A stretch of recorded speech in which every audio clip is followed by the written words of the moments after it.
Airtable quick tutorial. Hi guys, in this video I'm going to be telling you about Airtable. So let's get into it. So when you first come over here onto Airtable and when you first log in or sign up, this is what you are going to see. So over here you're going to see this is your dashboard. Over here they're going to give you a pre-made workspace.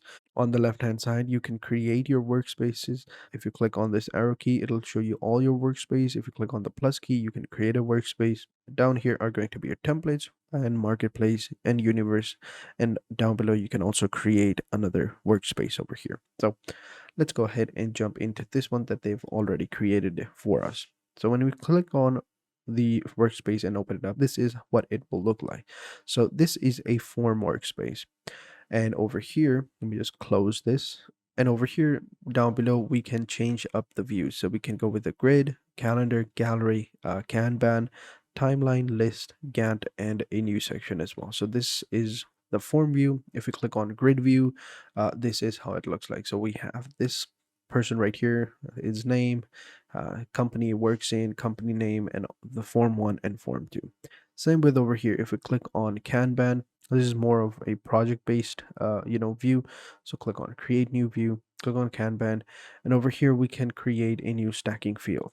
All right, you can hide empty stacking fields if you want to. It depends on you. So let's go ahead and click on create a new user field or create a new single selected field. So we're going to click on the first one, which represents cards status, stage, or type. So field 6, field name, click on done. There we go. So right here is the unorganized. Then we have a new stack. We can name it whatever we want. So let's say this is the to-do list. Over here we'll have in progress, and then over here we can say these are in review, and then over here we can say it's completed. So we have these types of stacks. Now whenever you have a task, all right, let's say this is a task, this is a contact, but this is a task, we move it in over here, on over here, and over here you can go ahead and see each status once it's done. So in progress, in review, and completed. So you can follow along with the Kanban view, which is the most simplest view. But yeah, then we have the new contact form over here. We can create new contacts. We have the form 1, form 6 over here. And now that you're familiar with it, let's go back and create a new field or a new workspace from scratch so that you can get a better understanding of it. So to create a new workspace, we're going to click on this plus icon and we're going to name this workspace whatever we want. It can be related to a project or, your own personal stuff, whatever you want. So we're going to name it projects. Then what we want to do is click on create to create a workspace. Either we go with the scratch, we create from scratch, or go with quick start. It depends on you. You can even go ahead and select a template if you want. If you click on template, you can select all of these different templates. The most popular ones are always project manager or resource allocation, but yeah, you can select any of these you want. So we'll go with the project tracker for now. Click on try this template, and we're going to select our workspace and click on create. And here we go. So as you can see, it has now created it, and this is what it would look like. Now I know it's a lot, but don't worry. Once you start using it, you'll understand quickly what is happening. So over here are your tasks, all right? And over here you can see you have all the tasks. You can see you have the statuses, you have subtasks. You can assign different tasks to different employees or team members.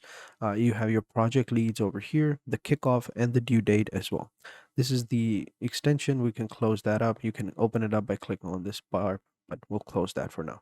And then down below you can see you have your employees other surveys as well. So this looks pretty cool. You can of course change your views over here, and then down below you have your different workspaces as well, what people are working on. You can see what people are working on over here, subtask, complete, and in progress as well, all these different statuses. And you can fill these out as well by clicking on the edit field.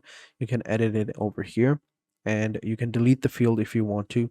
It depends on you. You can change the color by clicking over here, adding row heights, share syncs, and you have your filters as well, and you can hide different fields as well. For now we'll leave it at that. Over here, this is how you do it. This is how you use Airtable in a very quick, very simple tutorial. Nothing too crazy. I didn't go into a lot of details, But yeah, this was the most important one you wanted to understand: how to create a workspace, how to select a template, how you can fill out that workspace with different, information. So thank you guys for watching, and until next time, take care and goodbye.